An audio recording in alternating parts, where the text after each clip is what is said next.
All right, guys. So today's video is a couple of things going on, but I had somebody reach out to me on Instagram and he's asked me for advice and stuff. And he shared a link of one of my videos of the car running and he wanted to know what was in that setup. Well, the overall setup in this car really, the overall engine stuff really hasn't changed much. The engine has been in the car for pretty much 8 years. It's got 5 solid seasons of racing in it since we started running Sportsman. The last 2 years we have kind of dove into the deep end of racing, and we're running multiple classes and we're running events just for seat time and all that stuff. So I'll run it down by you guys. Obviously, it's a 72 Cutlass. The last time we scaled it, before the 8-point, I believe, the car weighed 3475 with me in it. And obviously, I think we added about 100 pounds with the 8-point box in the frame, doing all that fun stuff. And in the back, I did get rid of a lot of material and I added aluminum, but don't think that really matters. But the engine is a 350. It's like 10 1/4 to 1 compression. It's got a Lunati, but it's an Ultradyne grind. It's a solid lifter flat tappet cam. It's a 555, 565 lift. It's a 240, 245, 260 duration, something like that, at 50 thou on a 110 lobe separation angle. I installed it at 108.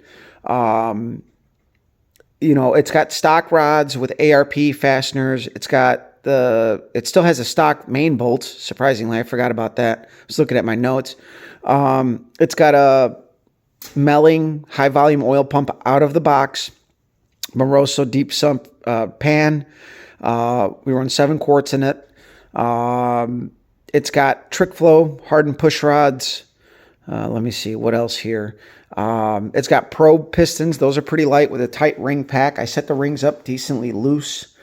I've always done it that way. So it's a 30 over probe.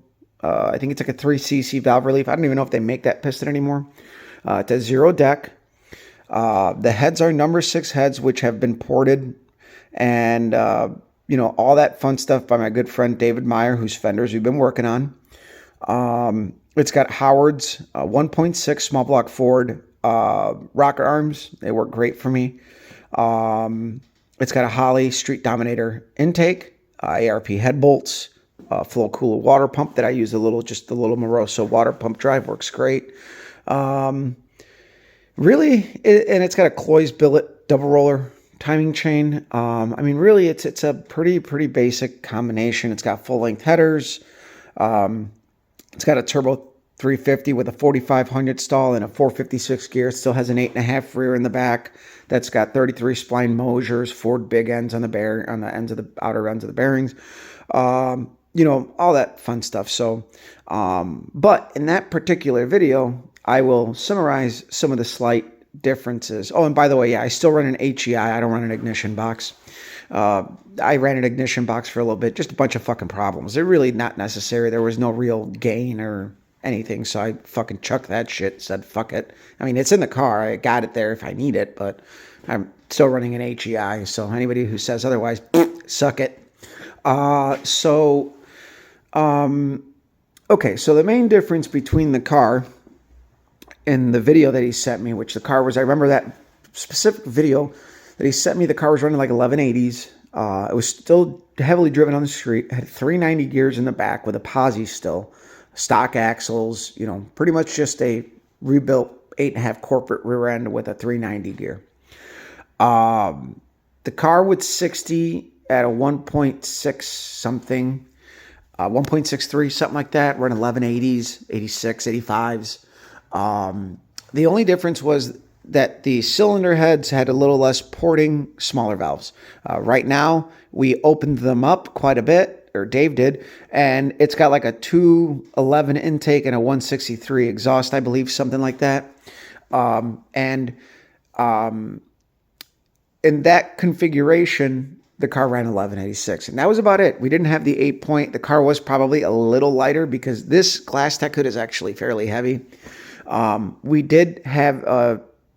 We were running a mechanical fuel pump and a 12-gallon fuel cell. This fuel cell is like a 5 gallon with a Magna Fuel Pro 500 star, whatever fuel pump. I was planning on going to 85, and after all, I've seen people all their bullshit, and it's not for me. Don't need it for what I want to do to keep my costs. And again, I'm very cost conscious when it comes to racing. We do a lot of racing, so we've been running like full weekends of racing. We'll run the MKE River Redemption Series at our home track, which they have a 7.0 index class. That's 8th mile. I'll run that for seat time. And I'll go a couple rounds because I usually qualify in the middle of the pack and I'm outgunned. A lot of people are holding numbers there, but whatever. We jump in it to jump in it. And the next day, our mental focus is there. And then we run Pro Eliminator and Index. So on any given weekend, if we're going rounds, we're putting on 20 passes easily, and we're running. I think we're running like 12 races usually. So it's something like that for each class or something. I forgot what the exact number is, but anyway, that's the main difference between then and now. And obviously, I do have something in the works for a short block. The biggest difference between the short block that I have now and what I'm going to build is that it's going to have better components. This engine has already lasted me like 8 years, and it has no signs of giving up, but who's to say it's not going to shit the bed? But this one has like stock rods. It's got the nodular crank. It's got a stock balancer. I like the 70 to 72 balancers, by the way. Those are a little bit nicer. They look good. I think they work better than some of the other balancers, in my opinion. We're gonna have another light piston, but it's probably a more modern. I mean, the pistons that were in here are probably 16, almost 20 years old, easily. But they're still a light design, thin ring pack, and I think that's been the whole key to keeping this engine alive at 7,000 RPM.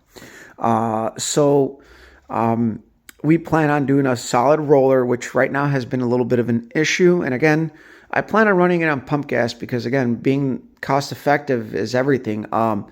E85, yes, you are allowed to run more compression, but you're going to burn a lot more fuel. And so there really is no, for me, if I keep things kind of the same, maybe if we can make an extra little bit of horsepower with a solid roller, which I talked to the guys at Bullet, and they're really, really informative and really nice, and I actually emailed them everything. I talked to them on the phone for a little bit, but they're busy, I'm busy, so I sent them like an email with everything about the car, the weight, and hopefully we can, the head flow numbers, the intentions, the use, and everything, and hopefully we can get something that we're going to make a little bit more power with, and again, we'll maintain our reliability because this engine has been really, really, really good to me. It doesn't smoke. It's got, I run the Lash at 20,000, and you wouldn't know that this thing has a solid lifter cam, and it is quiet. The engine doesn't knock, doesn't smoke, doesn't do anything but just run, and it's been really, really good. But again, this engine did take me a while to build because I originally inherited this short block right when I bought my house. So I didn't put the engine in the car until 2016, I want to say. Yeah, 2016.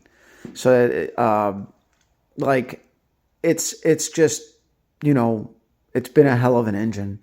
And I've put a lot of miles on it, a lot of runs on it, a lot of abuse on it. And it's worked out really well.